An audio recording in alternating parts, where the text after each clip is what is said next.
Welcome to the Progressive Primitivist podcast, where we believe that the only way to go forward in religion is to go back to the Bible. Over the last several decades, one of the most controversial subjects in churches of Christ has been that of divorce and remarriage. And some brethren hold such a strict view on divorce and remarriage that they will actually refuse to baptize someone unless that person breaks up their remarriage, regardless of whether or not there may be children in that home. And so this is not just a scholarly ivory tower debate. This is a very practical discussion that's going on. Sometime back, Jake and I became aware of Ashby Camp. And Ashby Camp is a very godly and a very scholarly brother in Arizona. And we read a paper that Ashby wrote on the subject of divorce and remarriage, and we thought that it was really exceptional. That's not to say that we track with every view that Ashby holds, but Ashby has done some very, very important research. And we contacted Ashby and asked if he would be willing to present his paper on divorce and remarriage in a series of videos. And he has kindly obliged. And so there are 5 videos in which Ashby presents his view of divorce and remarriage. And we believe that it is worthy of serious consideration. We hope that this study helps you.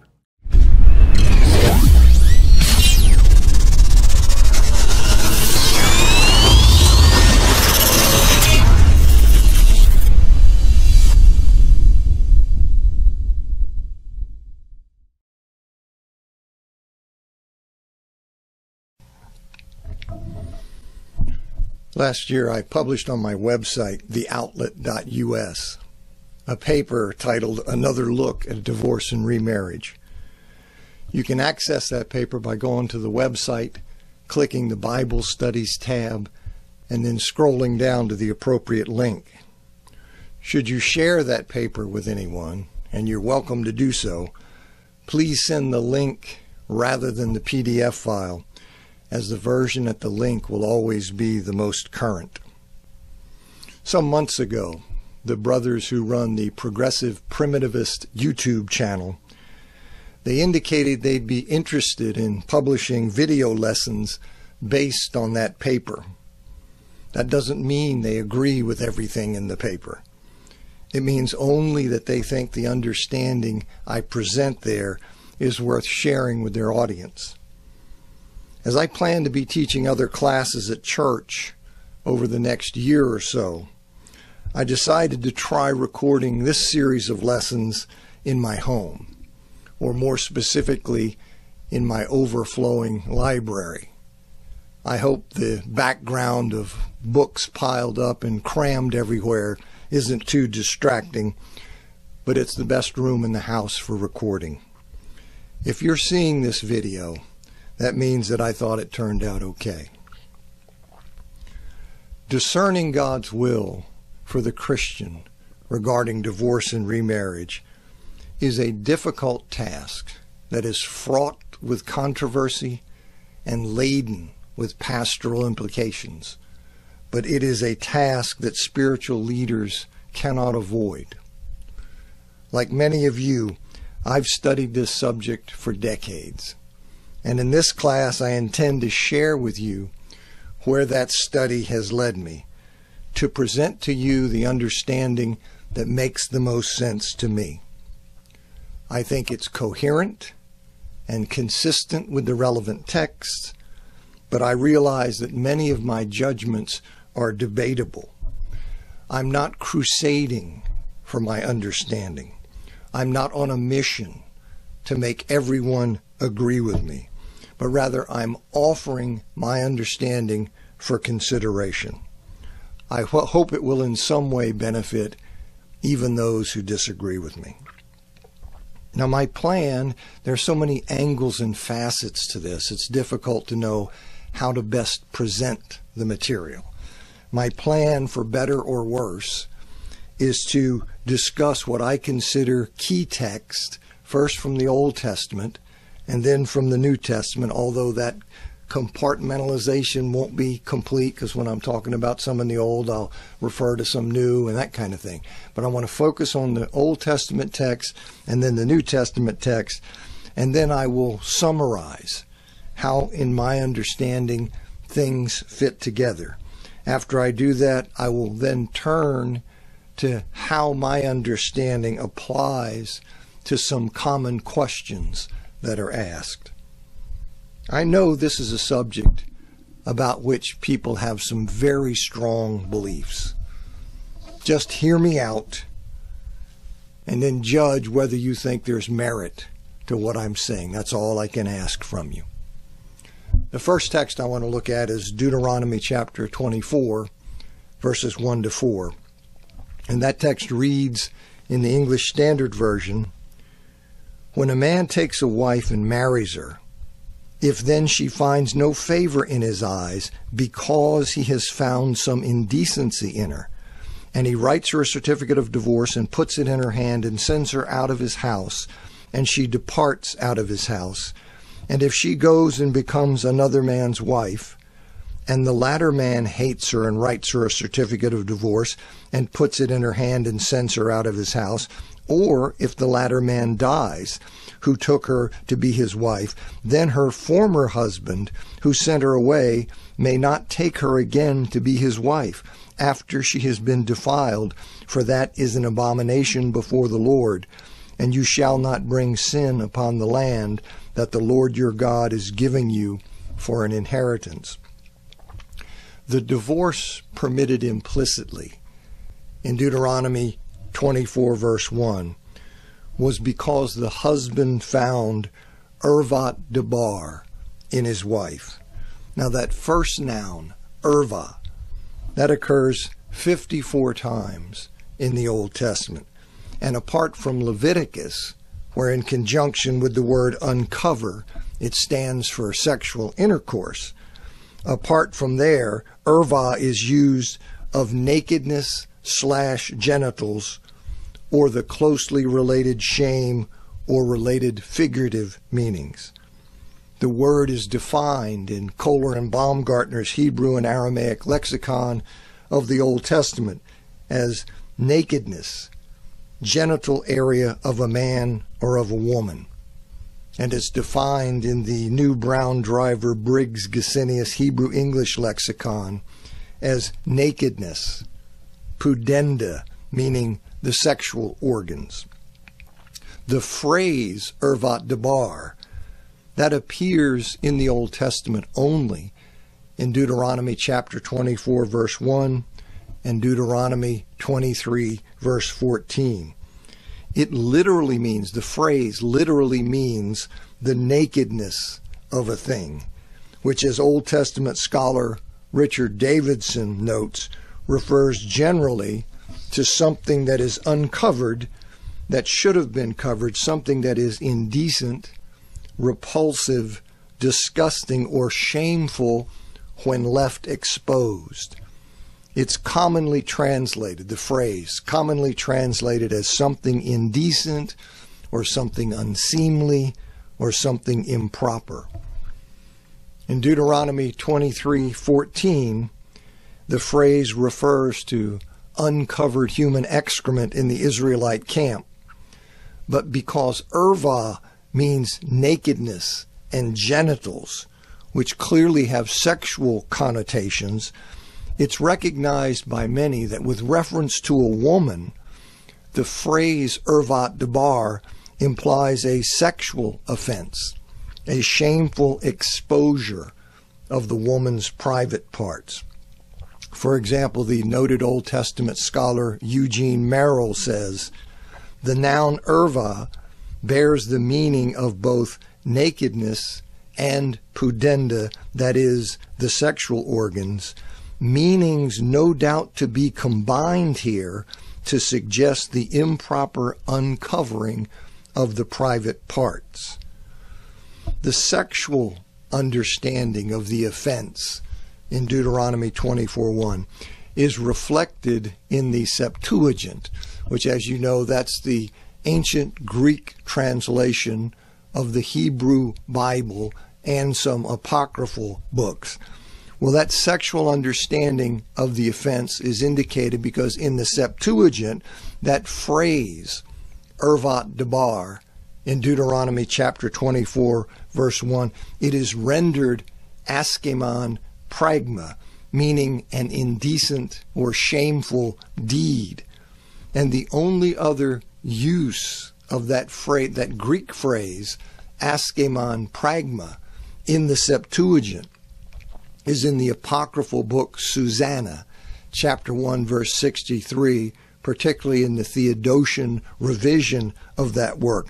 And there in Susanna 163, askemon pragma unquestionably refers to adultery. And the allusion to Deuteronomy 24:1 in Susanna 163 is quite clear when you compare the text one on top of the other, which I do in this slide. And you can see there the parallels. And so the allusion, I hope it's as clear to you there as it is to me. The note on Deuteronomy 24:1 in the 2019 edition of the New English Translation says, the Hebrew phrase ervat debar involves a genitive of specification, something characterized by erva. Erva means nakedness, and by extension means shame, sexual impropriety, sexual organs, indecency. The note in the 2006 edition of the New English Translation says, Hebrew, nakedness of a thing. The Hebrew phrase ervat devar refers here to some gross sexual impropriety, though the term usually has to do only with indecent exposure of the genitals. It can also include such behavior as adultery. The Old Testament scholar Joe Sprinkle, writing in Dictionary of the Old Testament Pentateuch, he says of the phrase ervat debar, the word nakedness, erva, is used frequently in an idiom for sexual intercourse, so sexual connotations seem likely. Richard Davidson states, it seems probable, given the preceding context and the usual sexual overtones of the term erva when referring to a woman, that the phrase in 24:1 describes a situation of indecent exposure of private parts by the woman. Richard Averbeck concludes in the Oxford Handbook of Biblical Law that the phrase, quote, involves sexually inappropriate behavior of some kind that involve nudity, perhaps anywhere from lewd behavior to adultery. She has somehow broken faith with her husband sexually. John Goldingay says in his recent commentary on Jeremiah, in Deuteronomy 24:1, the man discovers the nakedness of a thing in his wife, which likely refers to sexual misconduct. The claim of some that the phrase must refer to sexual misconduct short of adultery, because adultery required the death penalty, as we see in Leviticus 20:10 and Deuteronomy 22, verses 22 to 24. That claim not only clashes with the evidence from the Septuagint that I just mentioned, but it also overlooks the possibility that except for premeditated murder, perpetrators of capital crimes under the Mosaic Law could have their death sentences commuted by offering a ransom or substitute. This is implied in Numbers chapter 35, verses 30 to 32, which reads, if anyone kills a person, the murderer shall be put to death on the evidence of witnesses, but no person shall be put to death on the testimony of one witness. Moreover, you shall accept no ransom for the life of a murderer who is guilty of death, but he shall be put to death. And you shall accept no ransom for him who has fled to his city of refuge, that he may return to dwell in the land before the death of the high priest. Paul Copan, he writes in his book, Is God a Moral Monster? He says, Walter Kaiser, is an Old Testament scholar, Walter Kaiser points out the general observation of Old Testament scholars. And here's that observation. There were some 16 crimes that called for the death penalty in the Old Testament. Only in the case of premeditated murder did the text say that the officials in Israel were forbidden to take a ransom or substitute. This has widely been interpreted to imply that in all other 15 cases, the judges could commute the crimes deserving capital punishment by designating a ransom or substitute. In that case, the death penalty served to mark the seriousness of the crime. One could cite other scholars, meaning scholars in addition to Kaiser, such as Raymond Westbrook, Jacob Finkelstein, and Joseph Sprinkle, who readily concur with this assessment. Philip Long points out, while adultery is punishable by stoning, citing Deuteronomy 22 and Leviticus 20, there are no narratives in the Hebrew Bible which illustrate the application of this law. The story of David and Bathsheba is the only example of an adultery story, and there's no punishment given to the woman in that case.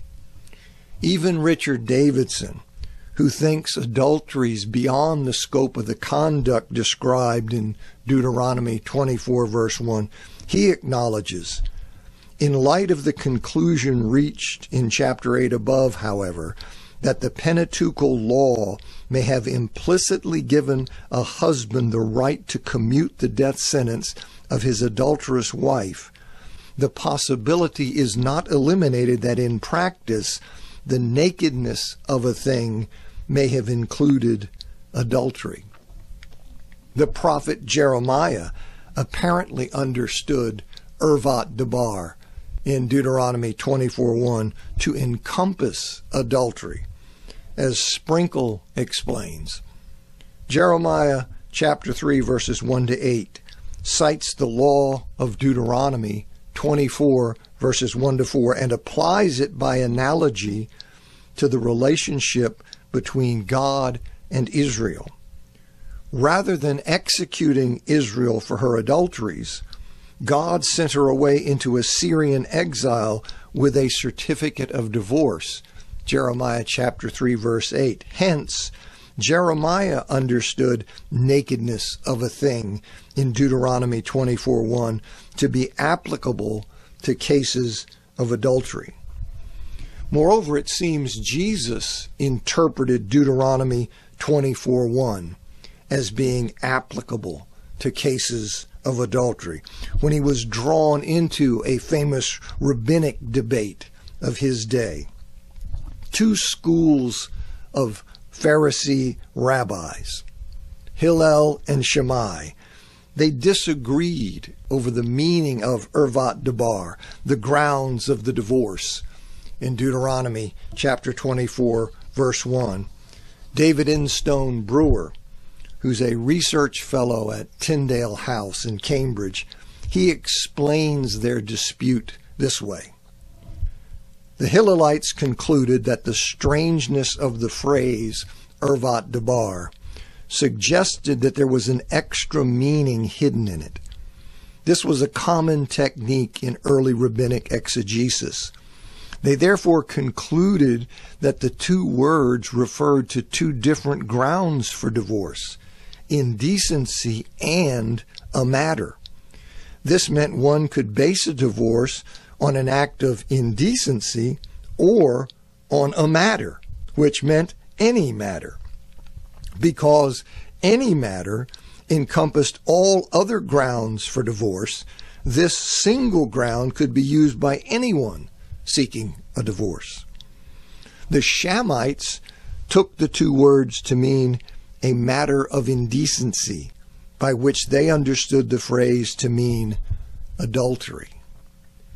Now, when the Pharisees asked Jesus in Matthew chapter 19, verse 3, is it lawful to divorce one's wife for any cause? They were asking him to opine on that current debate. anyone in that historical context who heard Pharisees put that question to a religious teacher would recognize what was going on. After all, the debate was between two schools of Pharisees, and the question was phrased in terms of their disagreement, the disagreement between those two schools. In asking Jesus if it was lawful to divorce one's wife for any cause, meaning any cause whatsoever, they were asking him whether Deuteronomy 24:1 should be interpreted as the Hillelites contended. According to Instone Brewer, he says it is generally agreed that Jesus was being invited to express his opinion concerning a debate between the Hillelite and Shammite Pharisees in the first century. In answering in chapter 19, verse 9, that whoever divorces his wife except for sexual immorality and marries another commits adultery, Jesus made clear that the Hillelites' interpretation of Deuteronomy 24:1 was wrong. Contrary to their claim, that verse did not authorize divorce for reasons other than sexual immorality. He thereby agreed implicitly with the Shammites that the divorce in Deuteronomy 24:1 for Ervat Debar was a divorce for sexual immorality, for porneia. And I'll say more about that in the weeks ahead or days ahead. That's a category. Sexual immorality is a category that includes adultery. Instone Brewer notes, most commentators point out that Jesus' reply reflects the Shammite position. So Jesus, like Jeremiah, he agreed that Ervat Debar encompassed adultery. Now, the overall purpose of the legislation in Deuteronomy 24:1-4 is a matter of long-standing scholarly disagreement. Davidson lists 8 major views on the question, so one must tread this ground with extra humility. As I understand this example of biblical case law, a husband divorces his wife for sexual infidelity, Ervat Debar. She marries another man and is then divorced by that second husband, or is left a widow by his death. The first husband is prohibited from remarrying her. He is the one to whom the command of verse 4 is directed. To do so would be to take her back after she had been defiled, which would be an abomination before the Lord and bring sin on the land. Now, it's often assumed that the wife's marriage to the second husband is what defiles her, and therefore precludes the first husband from marrying her again. But the cause of the defilement is not specified. I think she was defiled in relation to her first husband, meaning she was put off limits to him as a wife by his divorcing her for sexual unfaithfulness. He had declared publicly, probably with an oath, that she was disqualified to be his wife because of her shameful conduct. And as a result, he would have prevailed against her financially, meaning he would have retained her dowry, the money that she brought into the marriage. It would be an outrage, an abomination for him later to renege on that sworn declaration of unfitness, that pronouncement of her defilement, by remarrying her. Michael Graves, a professor of biblical studies, he says in his book, How Scripture Interprets Scripture, Was she defiled simply because she married twice? There's no reason why this would be so. What the law seems to avoid is her first husband marrying her again. The sense, therefore, seems to be that her first husband cannot marry her again after she has already been deemed unclean by him. In other words, after he has rejected her once, he cannot get her back. Klaus Peter Adam, a professor of Old Testament, he concurs in his recent book, Hate and Enmity in Biblical Law. He says the major intention of the case law is to secure the fact that the woman has been declared impure and therefore may no longer be seen as marriageable.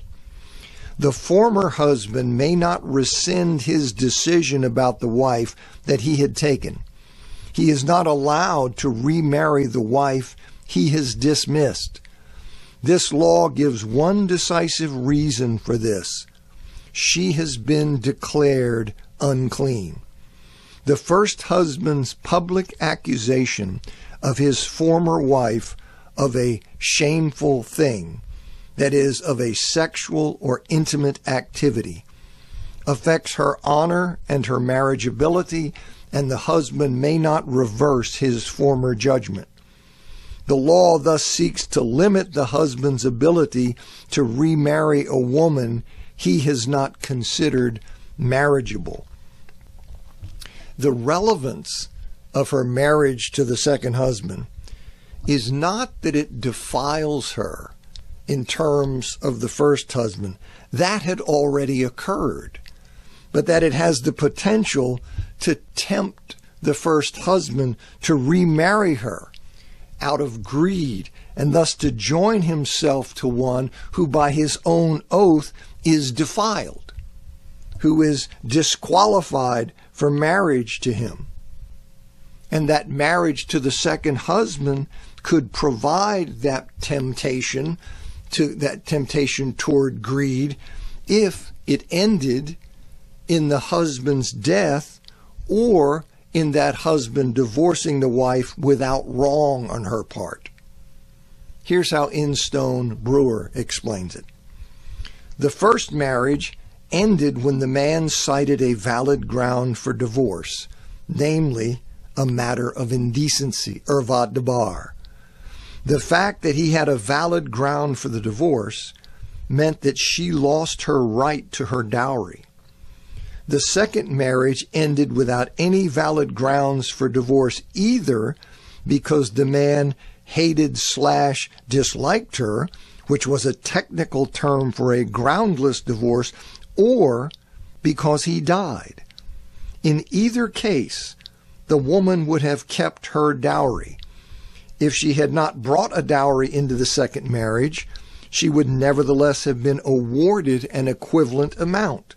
Westbrook, that's Old Testament scholar Raymond Westbrook, thus noted that this would give the first husband a financial motive for remarrying the wife, because he would then have both her new dowry and her old one. In Jeremiah chapter 3, verse 1, God alludes to Deuteronomy chapter 24, verses 1 to 4, as a warning to Judah not to continue in her unfaithfulness. The reference is abbreviated, but enough is said to bring the full text to the mind of his Jewish audience. And God thus reminds Judah that remarriage to a former husband is impossible after a divorce for adultery, and that he previously had divorced the northern kingdom of Israel for that very offense. You see in chapter 3, verse 8. And the point is that Judah is in danger of the same thing happening to her. Given the case law of Deuteronomy 24, 1 to 4, and the fact that God divorced Israel because of her adulteries, as it said in Jeremiah chapter 3, verse 8, It seems that Israel is beyond reunion with God, and yet Hosea had predicted that God and Israel would be reconciled. How can that be? Well, Jeremiah offers a solution to that theological conundrum. As Instone Brewer observes, the law of Deuteronomy 24 and the action of Israel appear to mean that it will be impossible for Israel to be reconciled to God. If God were to remarry Israel, not only would he break his own law, but the land would be polluted. However, Hosea has predicted that God and Israel would be reconciled. And so Jeremiah now seeks to discover how this can happen. And then Instone Brewer continues. In Jeremiah chapter 3, verses 18 to 22, Jeremiah manages to distance the reconciled Israel as far as possible from the Israel who was unfaithful to her husband. It is not Israel who is reconciled, but Israel-Judah as a united nation. Furthermore, it is not the original Israel, but her sons who will make up part of the new nation. When Jeremiah finally reveals the new covenant, he speaks of this new bride as the virgin Israel.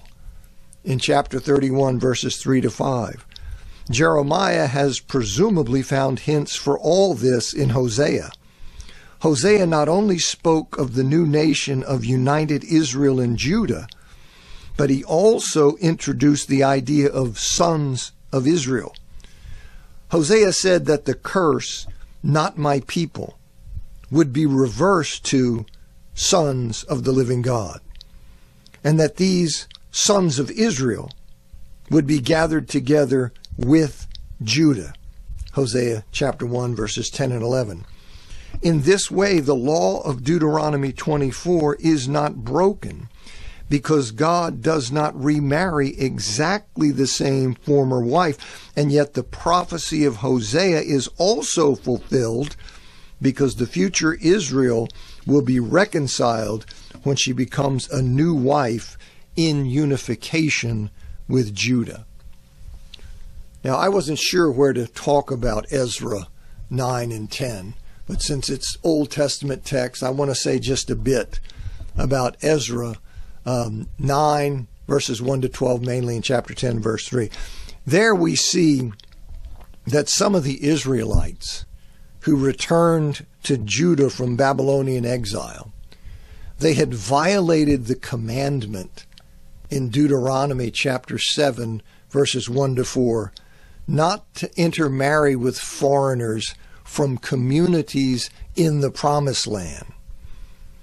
Now, the fact those marriages were still marriages, you see, despite having been entered into contrary to the will of God, they were still marriages. The fact they were still marriages, it's indicated by a number of lines of evidence that though wrongful, still marriages.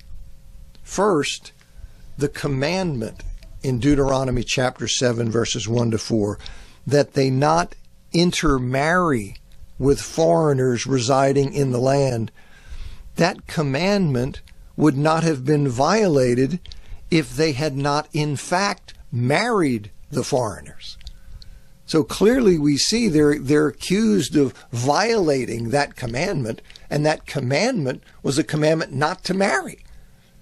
And so they had violated it by marrying. Second, the covenant that the people made in Ezra chapter 10, verse 3, was to cast out their wives, which is the word used for the wife's leaving the house in the divorce context of Deuteronomy chapter 24, verse 2.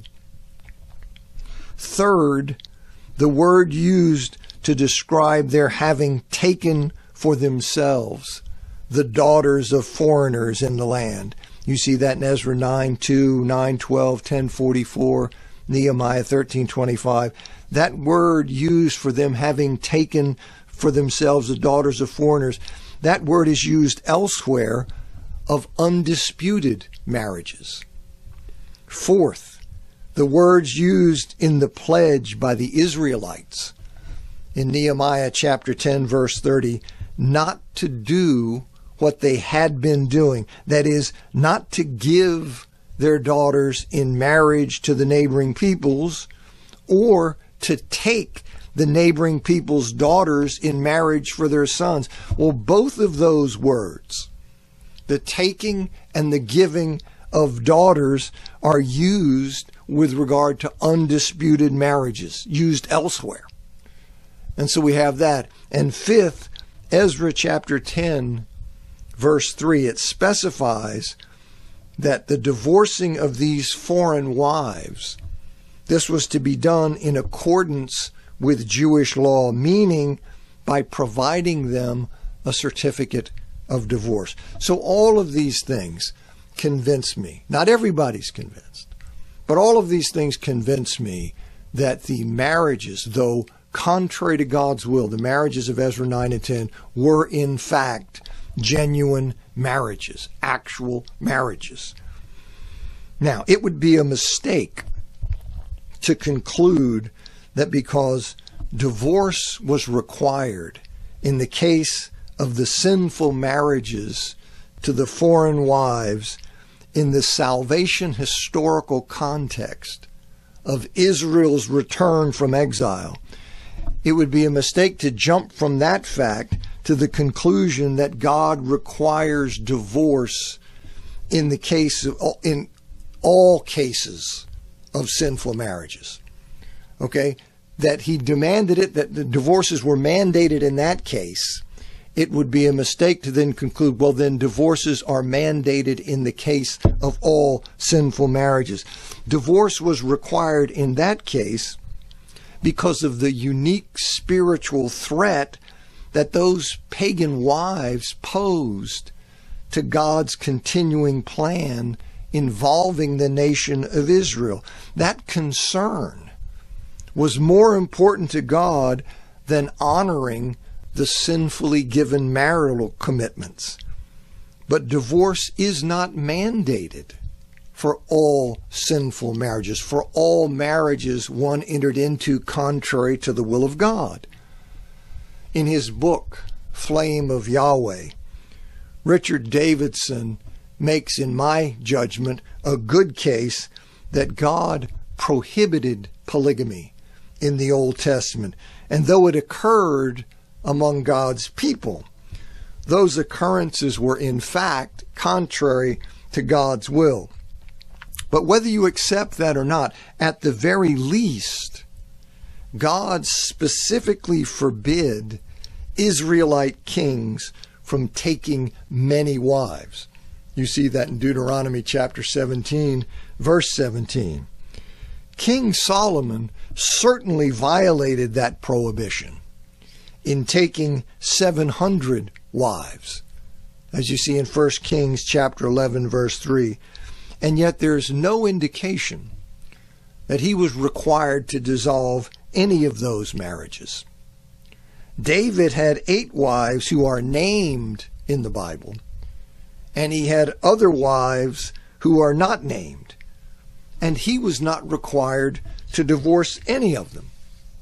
He wasn't even required to divorce Bathsheba, despite the fact, as emphasized by Nathan in his rebuke of David in 2 Samuel chapter 12, verse 9, despite the fact he had gained Bathsheba as his wife by having her husband murdered. So it seems that the mandated divorces in Ezra chapters 9 and 10 were specific to that situation, that salvation historical situation of God's work with the people of Israel and the return from exile. Now, in the same vein, when Paul says in 1 Corinthians chapter 7, verse 39, that a Christian widow is free to remarry but only in the Lord. I agree with the large majority of interpreters that he means her new husband must be a Christian. Indeed, Paul uses "in the Lord" to mean Christians in Romans chapter 16, verse 11. And if a Christian widow can only marry a Christian, the implication is that a never married Christian can only marry a Christian. And yet, in 1 Corinthians chapter 7, verses 12 to 13, Paul prohibits Christians from divorcing a spouse because the spouse was not a Christian. Now, if that's taken at face value, then divorce is not only not required, but it's not even allowed where one has sinfully married a non-Christian. It's possible, however, that Paul was referring only to situations where the couple already was married when one of them became a Christian. But if that's the case, then those who claim that all sinful marriages must be dissolved, they're then compelled by logic to demand dissolution of marital unions created by a Christian marrying a non-Christian. The fact few make such a demand suggests that we generally recognize that divorce is not required in the case of all sinful marriages. Now, the plan for the next lesson, I don't know if it'll be next week or next few days, not sure when I'll get to it, but the plan for the next lesson is to look at Malachi chapter 2, verses 13 to 16, and then I will turn to begin looking at some of the specific texts in the New Testament. All right, thanks for hanging in. Thank you for watching this video. If you like this content and if you want to see more of it, please leave a like on the video and be sure to leave a comment underneath telling us what you thought about the video. And please subscribe to our channel for more content like this. All right, I hope everyone has a great day.